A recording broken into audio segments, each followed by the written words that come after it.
family, what another exciting week it is to jump inside BCU athletics. It's also exciting because BCU just won their homecoming, but we'll keep you covered a little later. I'm Erica Brame, and this is CatEye Rewind.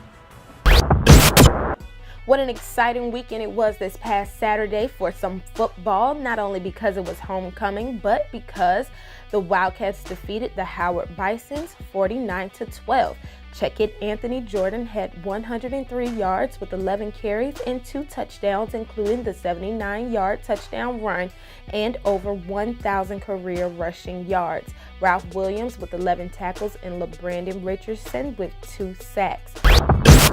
Moving over into women's tennis, they were at the Bedford Cup, hosted by North Florida, where Alejandra Vital lost 6-1 and 6-1 to Monica Matias in the singles in the number 4 flight final on Sunday, combined with Maria Garros Marino to win the doubles number 3 flight over FGCU combo of Alexander Lander and Brianna Stampley.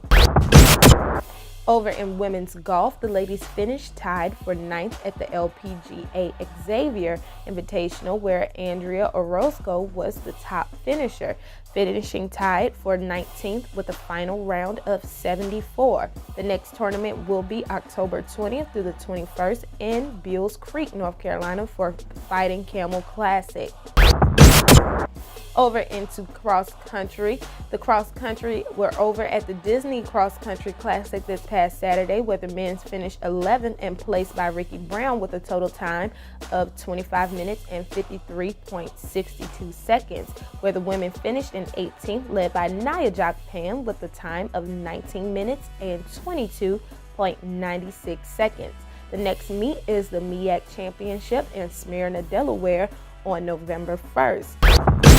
And stepping right over into some volleyball, they lost to 4 sets to FGCU and lost to FAMU in 3 sets. Against FGCU, Delicia Pierre had 14 kills and 13 digs, while Destiny Hudson had 12 kills. Against FAMU, Hazel Ortiz Rosado had 21 assists and 2 service aces, while Rhea Simon and Rakaya Neely had 6 kills each. The next match is October 21st against Jacksonville University in Daytona Beach.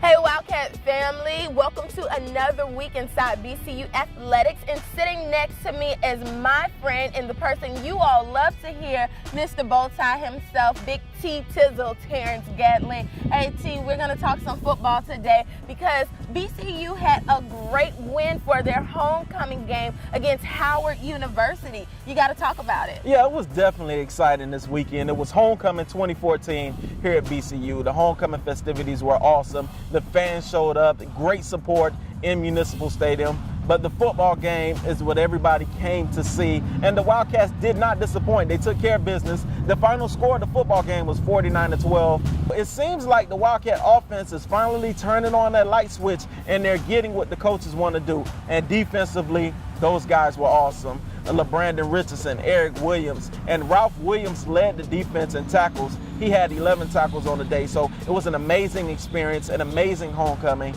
And what more can I say?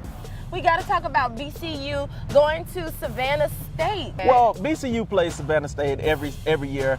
Savannah State just joined the MEAC conference a few years ago. Now their conference play, they're winless right now, so they're hungry for a win, and they're searching. They just played Florida A&M last week, and they were leading the Rattlers at halftime 7-0, but the Rattlers took care of business. So Savannah State is one of those teams that are hungry, they're under new direction, they have a new coaching staff, and they're searching, trying to find themselves.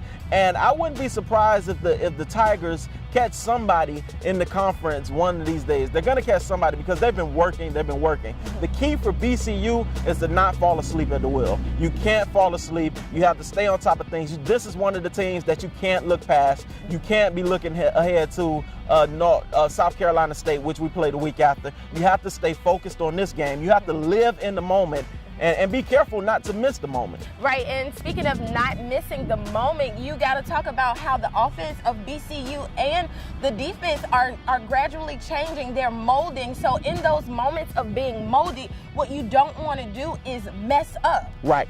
like you said, these guys, they're changing. The scheme is changing. They're finding their own. They're finding what this team could do. Traditionally, in the past, the Wildcats have been phenomenal with the run. Right now, Coach Jenkins is realizing that although we're still strong with the run game, we can also throw the ball around. And what better person to do it other than Mr. Florida in football, Quentin Williams. And right. Another bright spot of the offense, Larry Brim came in, and he had about 7 passes for a total of 58 yards, and he actually threw a beautiful touchdown pass. Which is awesome. So if we can talk about it and say, it looks like we may get a taste of that switching of the quarterbacks again. Yeah, Coach Jenkins always liked to throw different things at you with the quarterbacks. You got Larry Brim, you got Quentin Williams, and you have Brett Maxey, who we haven't seen in too much action this season. But Coach Jenkins has always said VCU will never be caught in the position that they were caught in 2010 when Matt Johnson went down. So he likes to keep a lot of quarterbacks around him just in case somebody gets hurt, and you have to keep on moving.